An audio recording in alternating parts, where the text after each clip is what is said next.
A history of Vans. Vans shoes, as we know them in current times, as of 2023 that is, are a clothing company that has been popular with skaters and grunge types for decades. However, that wasn't the original story of the brand. Now, sit back, get comfortable. Let's go on a brief journey on the history of Vans and its founders.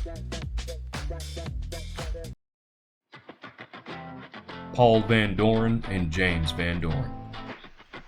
Paul Van Doren was born June 12, 1930, in Massachusetts, and his brother James Van Doren, who was born March 20th, 1939, were two of the founders of Vans. Powell dropped out of high school at 16 and got a job at Randolph Rubber Manufacturing Company, or better known as Randy's, where canvas shoes were made. In 1966, Paul Van Doren, his brother James Van Doren, and their friends opened their first store under the name Van Doren Rubber Company. It took a year to build and set up the factory at 704 East Broadway in Anaheim. The idea was straightforward: sell high quality but inexpensive sneakers from a store adjacent to a factory in Anaheim. The company handled production on site, making it easy to fill orders. They offered only 3 different styles of shoes when they first opened, priced from $2.49 to $4.99. At that time, Southern California was seeing a growing sport on its sidewalk known as sidewalk surfing or skateboarding. Val's Surf Shop in Southern California started selling skateboards, and the Cali surf crowd loved them. Since it was similar to surfing, the surfers quickly mastered the skateboards and would roll up and down the beach boardwalk doing tricks. According to Van Doren in his memoir, Authentic, a memoir by the founder of Vans, until the skateboarders came along, Vans had no real direction, no specific purpose as a business other than to make the best possible shoes. When skateboarders adopted Vans, ultimately, they gave us an outward culture and an inward purpose. The shoes would grab attention of skaters. They would go to the factory in Anaheim to purchase the shoes. Skateboard legends Tony Alva and Stacy Peralta would take interest in the shoes. According to Tony Alva in his Sneaker Freaker interview, "As soon as I joined the team in 1974, photographs started appearing in magazines, and the move immediately paid off." To actually have Vans not only giving us gear, because we went through stuff super fast, but actually paying us was a dream come true for kids from the west side of LA. We were the perfect crash dummy test pilots, especially with shoes. If you want to test the durability of a product, give it to the Z-Boys.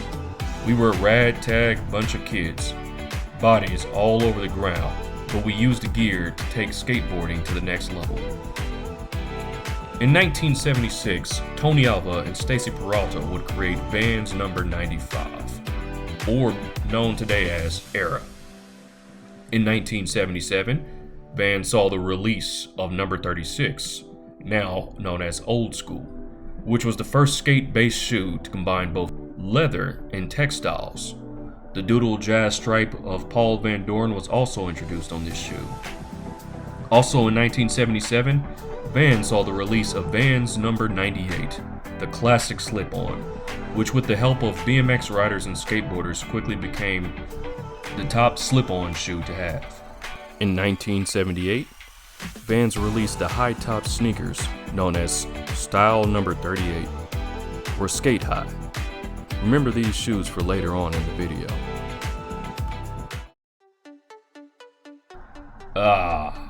The 1980s. What a time to be alive. Big Hair, Bubblegum, Beat It, Billie Jean, Back to the Future, and many more. Oh, sorry for rambling. It was a great era, especially for Vans.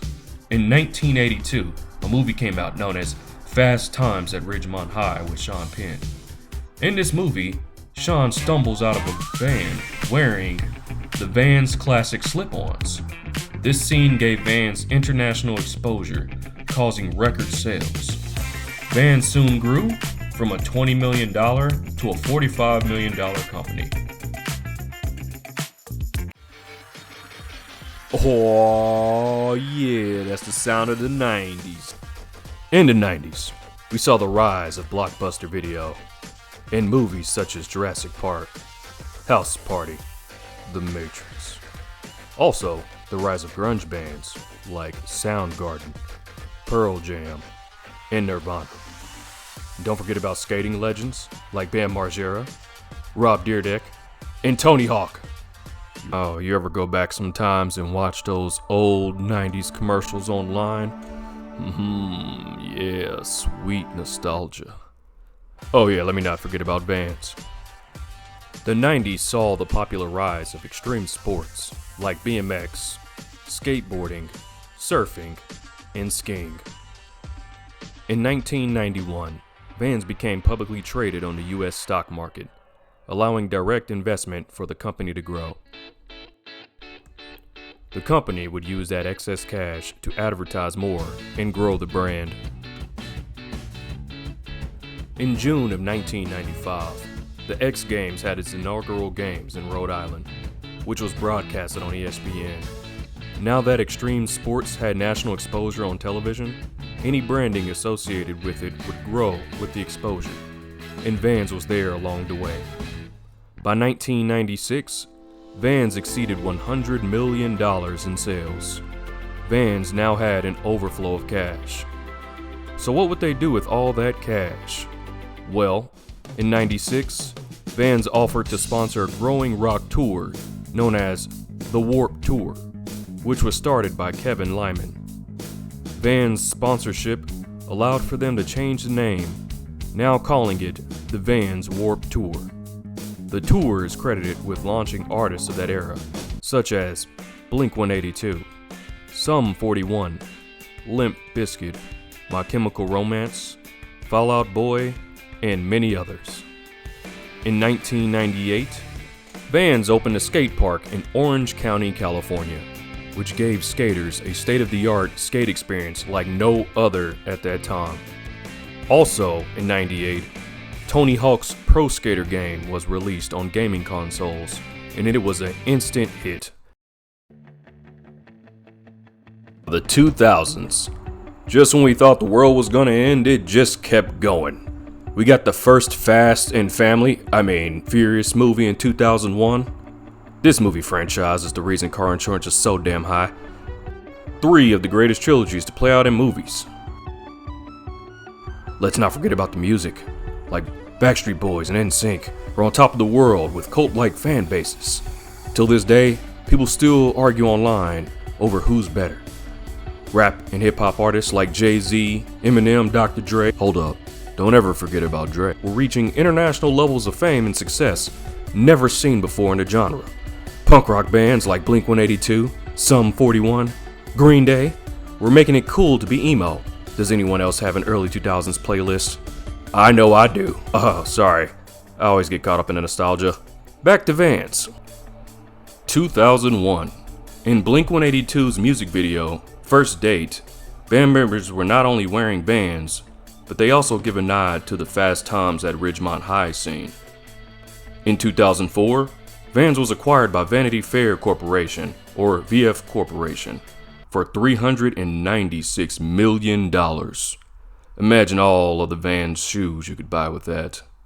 In 2006, Lupe Fiasco released his single Kick Push, which brought skateboarding into hip-hop culture. Also in 2006, Vans penetrated hip-hop culture when rap group The Pack released a song called Vans.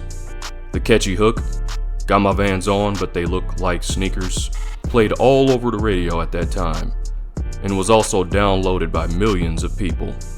Similar to how Fast Times at Ridgemont High scene was a pivotal cultural moment for the company in the 80s, this was the pivotal cultural moment in hip-hop in the 2000s. This sparked a generation of hip-hop youths to purchase the shoes. The 2010s.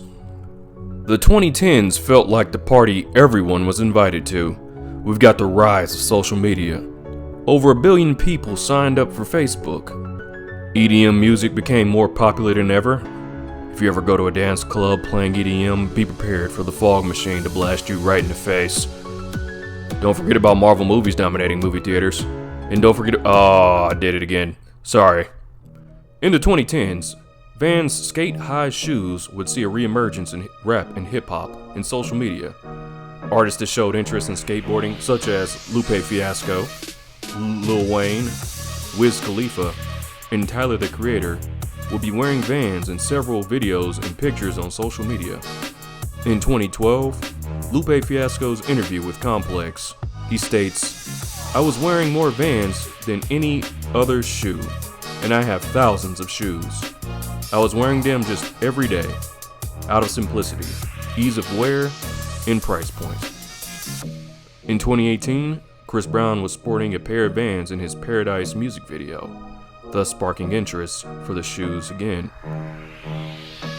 2020s. Although the 2020s are still ongoing, Vans is still going strong. Currently, Vans still collaborates with newer hip-hop artists, social media stars, skaters, BMXers, surfers, and more. It started as a humble vision from two brothers in 1966, has spanned across several decades. The company is still going stronger than ever and is estimated to be worth around $4.5 billion today. Well, I hope you enjoyed the video.